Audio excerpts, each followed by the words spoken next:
CIG's heavy two-seater space superiority craft are designed for the wrong kind of dogfighting.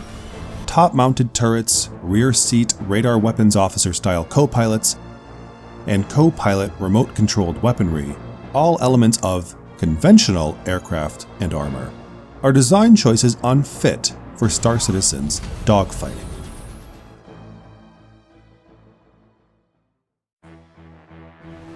Conventional dogfighting arose from the following limitations. Aircraft require forward thrust for flight, they cannot add strafe inputs, they cannot decouple, and they are entirely subject to airflow and energy to maneuver. The conventional flight model produced conventional dogfighting tactics of turn fighting, boom and zoom, and energy fighting. Turn fighting tactics, often our default image of dogfighting, involves aligning and maintaining the aircraft behind a target. A tighter turning radii produce or deny gun solutions. Boom and zoom tactics exploit altitude advantages over planes lower and usually slower than them. And energy fighting tactics required exploiting energy advantages, effectively beating gravity better than your target, and then acquiring gun solutions on a slow, exhausted, or perhaps stalled opponent.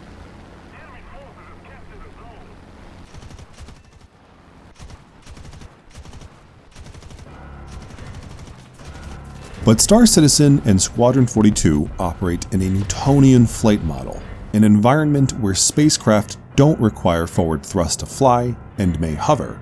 They can add strafe input, they can decouple and maintain control, and aren't entirely subject to atmosphere and airflow to maneuver.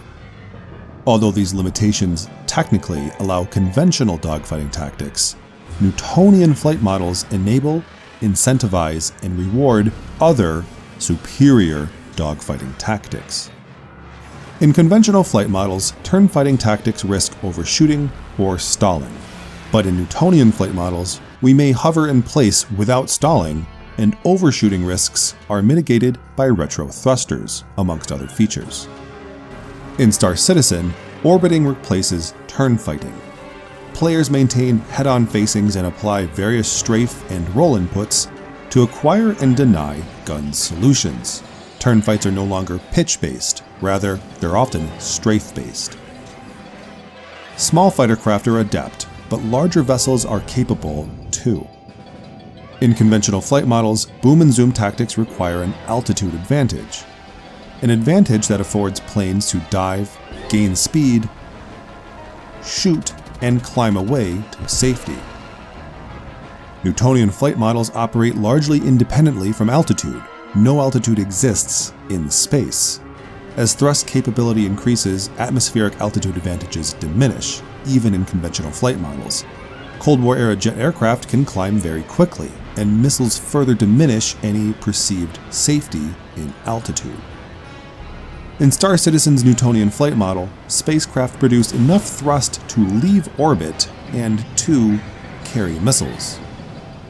So in StarCitizen, jousting replaces boom and zoom. Players effectively boom and zoom each other with head-on passes from equal footing in space.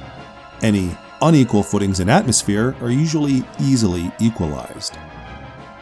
And because ships can leave orbit, conventional flight-modeled energy fighting is rendered obsolete. Spaceships might struggle to climb in some atmospheres, but they don't stall. StarCitizen's prevailing orbiting and jousting dogfights, unlike dogfights in conventional flight models, are overwhelmingly head-on and front hemisphere dominant. But StarCitizen's prevailing two-seat heavy fighter designs are designed as if they are to engage in conventional flight-modeled dogfights, not the front hemisphere dominant dogfights they actually engage in. Because conventional flight models require forward thrust for flight, conventional dogfighting tactics exploited vulnerable angles of attack, often the rear, upper, and bottom hemispheres. Conventional aircraft install ball turrets, fixed guns, and even remote-controlled gun turrets to deter attacks from these vulnerable hemispheres. But StarCitizen spacecraft aren't similarly vulnerable. Craft may strafe or decouple to align their forward-mounted guns with the oncoming craft. Engagements may be defended with head-on gun solutions or merge into those front hemisphere-dominant orbiting and jousting dogfights. And these front hemisphere-dominant orbiting and jousting dogfights more closely resemble modern attack helicopter dogfights, not conventional dogfights. Modern attack helicopters operate much like StarCitizen's Newtonian flight-modeled spacecraft. They are hover-capable VTOL craft that can add strafe inputs, at least when stationary. They can perform limited maneuvers independent of energy states, but are largely still subject to atmosphere and airflow to maneuver. And modern attack helicopters include design choices far better suited for front hemisphere-dominant dogfights than StarCitizen's current two-seater fighter craft. As StarCitizen's two-seater space superiority craft engage primarily in front hemisphere-dominant engagements, they should exhibit design choices inspired by modern attack helicopters, not conventional dogfighting aircraft. Conventional aircraft can exhibit top or rear-mounted turrets responsible for top or rear hemisphere defense. This design element, in StarCitizen's Newtonian flight model with primarily front hemisphere-dominant engagements, is not effective. Rear turrets are often useless, and the top turrets only provide slim, overlapping front hemisphere coverage. In contrast, modern attack helicopter-styled gimbaled chin turrets offer wide overlapping coverage of the pilot's front hemisphere and, thus, are a more effective design choice for StarCitizen's primarily front hemisphere engagements. Whether it's a bombardier or radar weapons officer, rear-seated co-pilot arrangements have historically been for special munitions, usually torpedoes or radar-guided weaponry. In modern applications, some co-pilots might have a dedicated helmet-mounted targeting display, or HMTD for short, for infrared seeker guidance or radar control. And that ability, through StarCitizen's missile operator mode, exists for the rear-seated co-pilots. However, until missile design is fully fleshed out and finished, guided ordnance are not reliably effective use cases for a rear-seated radar weapons officer co-pilot. But pilot delegation of gimbaled gun controls to an HMTD-equipped co-pilot would be an effective use case. Currently, most pilot-controlled weaponry is either all fixed or all assigned to a very narrow auto-gimbal system. Gimbaled weaponry in StarCitizen exhibits far wider coverage in the manual targeting mode, and given control to a dedicated HMTD-equipped co-pilot, they could acquire front hemisphere gun solutions far better than the pilot. This ability is already halfway coded in. The Super Hornet co-pilots may, without HUD assistance, enter that manual targeting mode and control the top ball turret.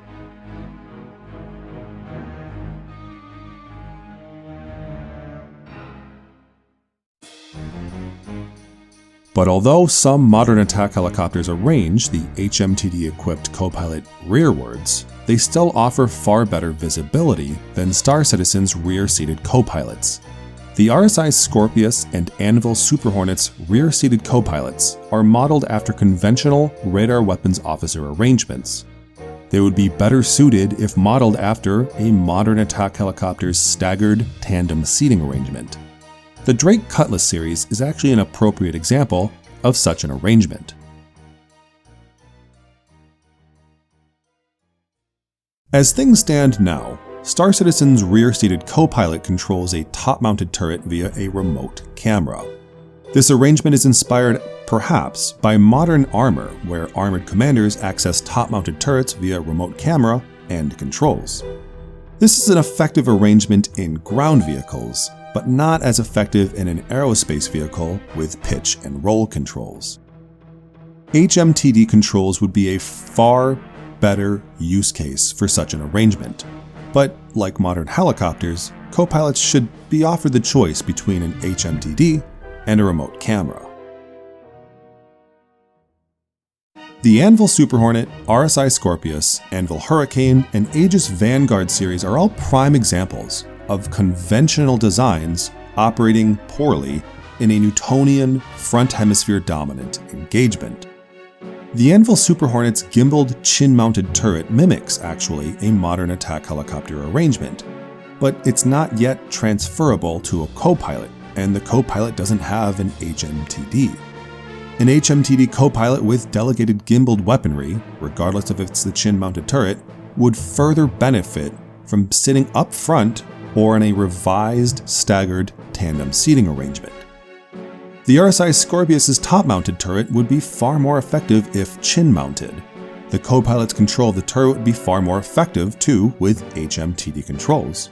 And the co-pilot's HMTD controls would be further more effective if sitting up front or, again, in a revised staggered tandem seating arrangement. The Anvil Hurricane's manned top-mounted turret would be more effective if placed further up to the front, to allow greater depression and align with more gun solutions the pilot is acquiring. It would also be more effective if it was converted to a chin-mounted co-pilot arrangement akin to the Scorpius and Super Hornet suggestions. The Drake Cutlass Black, Blue, and Red actually just need pilot to co-pilot weaponry delegations and co-pilot HMTD controls.